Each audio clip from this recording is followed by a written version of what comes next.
लोकमत साहित्य पुरस्कार निमित्त आयोजित साहित्य महोत्सव शुक्रवार को कोरम मॉल में कविवर्य कुसुमाग्रज ग्रंथालय पुस्तक प्रदर्शनी का उद्घाटन वरिष्ठ कवि अशोक नायगांवकर के कर कमलों द्वारा हुआ। इस खास मौके पर नियोजन समिति सदस्य निशाकांत महाकाल, कवि एवं गीतकार प्रवीण दमने, अभिनेता संदीप पाठक, गजलकार भीमराव पंचाली, कोरम मॉल के सेंटर प्रमुख विकास लड्ढा, नियोजन समिति सदस्य प्रकाश बोर्डे। उसी प्रकार इस पुस्तक प्रदर्शनी में बड़ी संख्या में साहित्य प्रेमियों की उमड़ी भीड़ हुए प्रमुख अतिथियों ने अपने भाव के माध्यम से सुंदर कविता प्रस्तुत कर लोगों को मंत्रमुग्ध किया।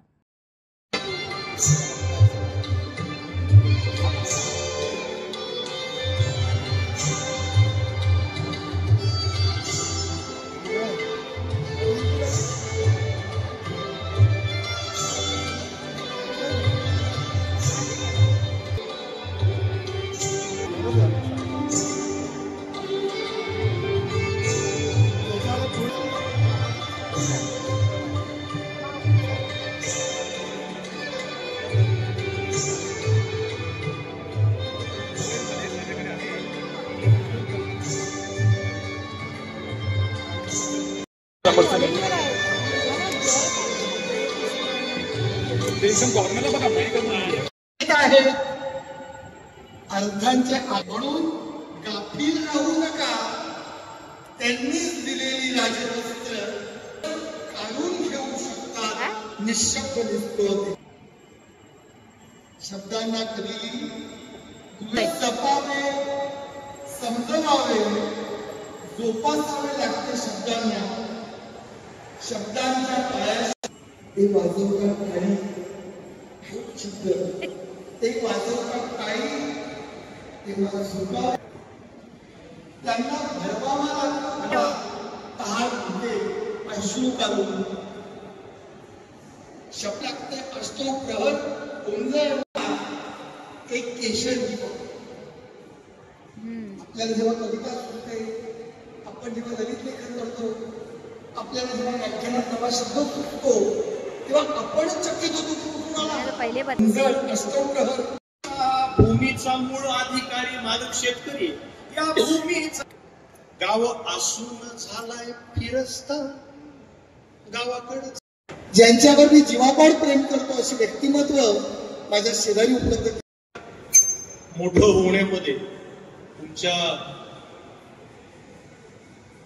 ग्रूमिंगमध्ये शाळा, कुटुंब, साहित्य आणि दिग्गज आणि अनुभवी कलाकारांच्या सोबत त्यांच्या मांदियाळीमध्ये माझ्यासारख्या छोट्या कलाकाराला आपण संधी दिली, त्याबद्दल आपले मनापासून आभार मानतो। मी अशोक नायगांवकर सरांचा, भीमराव पांचाळे सरांचा, प्रवीण दमने सरांचा फार मोठा चाहता राहिलेलो आहे।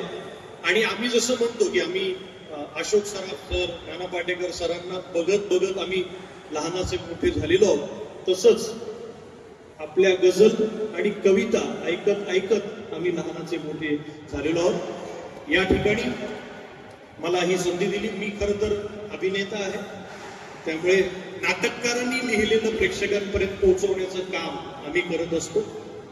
पण कविता हा माझा फार आवडता घटक राहिलेला आहे।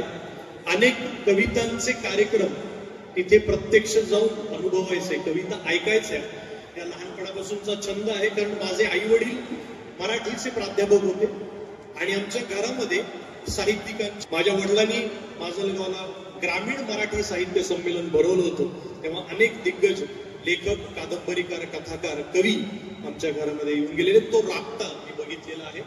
आमच्या भागामध्ये अनेक वेळा दरोडे पडायचे, चोऱ्या व्हायच्या, तर मी घाबरून वडिलांना म्हणायचे की आपल्याकडे दरोडा पडला तर ते म्हणे पडूच शकत नाही, तो आला तर काय त्याच्या हाताला लागणार आहे।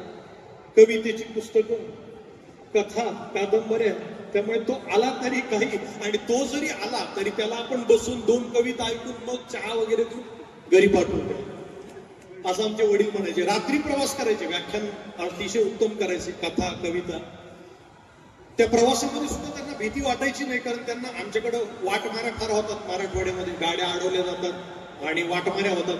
तर मी वडिलांना विचारायचो की व्याख्यानाला तुम्ही रात्री जाता, वाटमारी झाली तर, गाडी अडवली तर, ते म्हणे काय पाठमारी झाली पारधी लोकांनी किंवा दरोडेखोरांनी अडवलं तर त्यांना म्हणायचं या बा हे पेन आहे माझ्याकडे, हे 100-200 रुपये आहेत, हे पुस्तक आहे आणि 10 तुम्ही जरा रस्त्यावरच बसा, एक कविता ऐकतो पुढे जातो. तर आज माझ्यावर जी जबाबदारी टाकलेली आहे, अतुल कुलकर्णी सरांनी आदेश दिला की तुम्हाला एक कविता वाचायची आहे. च्या वर्षी पण कोरमनी प्रदर्शन भरवलं होतं आणि आता ऍक्च्युली जरी मी ययाती घेतलं असेल तरी बिरसा मुंडांच्या आयुष्यावरचं एक पुस्तक आहे ते पण मी घेतलंय. मला असं वाटतं की आता जे नवीन नवीन लेखक आहेत ना त्यांच्यापर्यंत आम्ही पोहोचत नाही.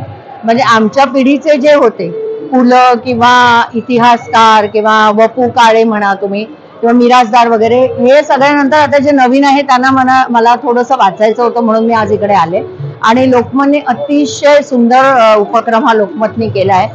मला वाईट वाटतं की मला मुलांची पुस्तकं घेऊन द्यायला खूप आवडली असती, पण हल्लीची बहुतेक मुलं ही कन्फ्युज इंग्लिश मीडियम मध्ये जातात, त्याच्यामुळे ना धड त्यांना मराठी नीट वाचता येतं ना इंग्लिश. तर आणि मी खूप अभिनंदन करते लोकमतचं आणि कोरमचं पण.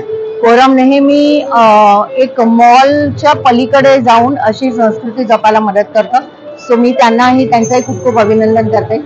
आणि मी प्रत्येक ठिकाणी हे बघा, नुसतं तुम्ही युवा पिढीला दोष देऊन काही उपयोग नाहीये. त्यांचे आई बाबा वाचतात का? कारण लहान मूल हे नेहमी आपल्या आई वडिलांनाच बघून मोठं होत असतं. आता आम्ही वाचायचो तर माझी मुलगी पण वाचते, ती भरपूर वाचते, इंग्लिश वाचते पण वाचते आणि खूप वेगळ्या वेगळ्या प्रकारची पुस्तकं वाचते. म्हणजे ती बाबासाहेब आंबेडकर पण वाचते. त्यानंतर आता मी काही बोलले तर ते कॉन्ट्रोवर्सी होते लगेच, त्यामुळे मी काही बोलत नाही. पण मला वाटतं की चरित्र हे दुर्योधनाचं असावं, रावणाचं असावं, श्रीरामांचं असावं, कर्णाचं असावं. प्रत्येक व्यक्तिमत्वाचे जे जे पैलू आहेत. आता मी एक पुस्तक घेतलंय जे अनुवादित आहे, त्याच्यामध्ये त्यांनी लिहिलंय की महाभारत जरी एपिक असेल आपण म्हणतो तरी सुद्धा त्या कॅरेक्टरचे पाय हे मातीचेच होते. ती जी लोक होती ते खरं होतं काय मला माहित नाही, तर मला तेही वाचायचंय म्हणून मी तेही पुस्तक घेतलंय. आणि नवीन पिढीला बोंबलून आम्ही तर नेहमी आमच्या प्रत्येक भाषणामध्ये आम्ही आई वडिलांना सांगतो की तुम्ही त्यांच्या नेटपॅकवर खर्च करण्यापेक्षा पुस्तकांवर खर्च करा. कपडे लत्ते खाणं पिणं हे आयुष्यामध्ये होत असतं, पण शारीरिक वाढी बरोबर माणसाची सांस्कृतिक आणि मानसिक वाढ जर नीट झाली तर आज जे समाजामध्ये जे काही अराजक माजलंय ना, मला वाटतं ते थोडं कमी व्हायला मदत होईल.